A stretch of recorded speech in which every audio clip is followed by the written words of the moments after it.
Anem a automatitzar una màquina de mercat amb 3 cilindres. Quan es premi el pulsador, el cilindre 1 ha de treure una peça del magatzem vertical. Mentre el cilindre 1 aguanta la peça, el cilindre 2 avança i fa el mercat. Immediatament, el cilindre 2 retrocedeix. I tot seguit retrocedeix l'1. Llavors, el cilindre 3 avança per expulsar la peça i retrocedeix immediatament.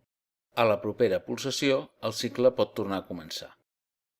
Els cilindres 1 i 2 seran de doble efecte. El cilindre 3 serà de simple efecte perquè és curt i no fa força en el retrocés. Per iniciar el cicle s'ha de prémer el pulsador, però convé comprovar que tots els cilindres estan enrere. El cilindre 2 comença a avançar quan s'activa 2.2, però aquest detector està activat durant força temps. A més, veiem que aquest detector inicia l'avanç del cilindre 2, però es manté actiu quan aquest cilindre retrocedeix. Per evitar el conflicte, afegim el detector 1.3.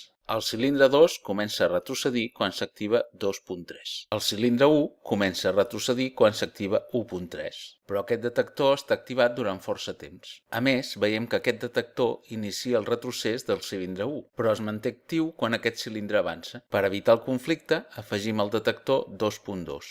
El cilindre 3 comença a avançar quan s'activa 3.2, però aquest detector està actiu durant força temps. A més, veiem que aquest detector inicia l'avanç del cilindre 3, però es manté actiu quan aquest cilindre retrocedeix. Per evitar el conflicte, afegim el detector 1.2.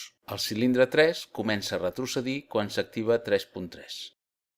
Convé analitzar com estan els altres detectors a cada canvi d'estat, per si ens és útil a l'hora de posar detectors encadenats. En aquest punt també està activat 1.2. En aquest punt també estan activats 2.2 i 1.2.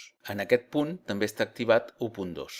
En aquest punt també està activat 1.3. En aquest altre punt també estan activats 3.2 i 1.3. Anem a analitzar-ho per veure quins dels detectors marcats en vermell fem servir. En aquest cas, interessa fer servir 1.2 perquè així una part de la lògica coincideix. I 2.2 i 3.2 marcaran la diferència.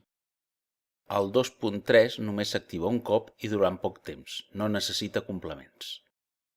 En aquests dos punts tenim una coincidència completa, així que farà falta alguna memòria per discriminar. De moment, és preferible aprofitar la coincidència, i de la memòria ja ens n'ocuparem després. Aquest cas és similar a l'anterior, tenim coincidència completa. El 3.3 només s'activa un cop i durant poc temps, no necessita complements. Ens queden per resoldre les incerteses en cas de coincidències. Hem vist dos casos de coincidències. Ens farà falta, en cada una vàlvula que actuï com a memòria, per saber si estem a l'inici o al final del cicle. El canvi d'estat de la memòria ha de ser en punts que estiguin ben definits i entre les dues combinacions coincidents. En aquest sistema és fàcil, ja que en tots dos casos tenim un punt intermedi en el que la condició no es repeteix i es compleix només durant un moment. Ja tenim totes les dades per dibuixar el circuit. El primer són les vàlvules que controlen els 3 cilindres i les dues memòries.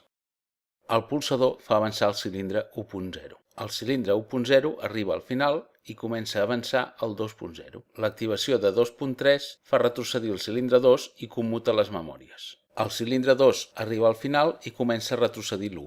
El cilindre 1 arriba enrere i comença a avançar al 3. L'activació de 3.3 fa retrocedir el cilindre 3 i commuta les memòries. Acabat el cicle, esperem que es torni a prémer el pulsador.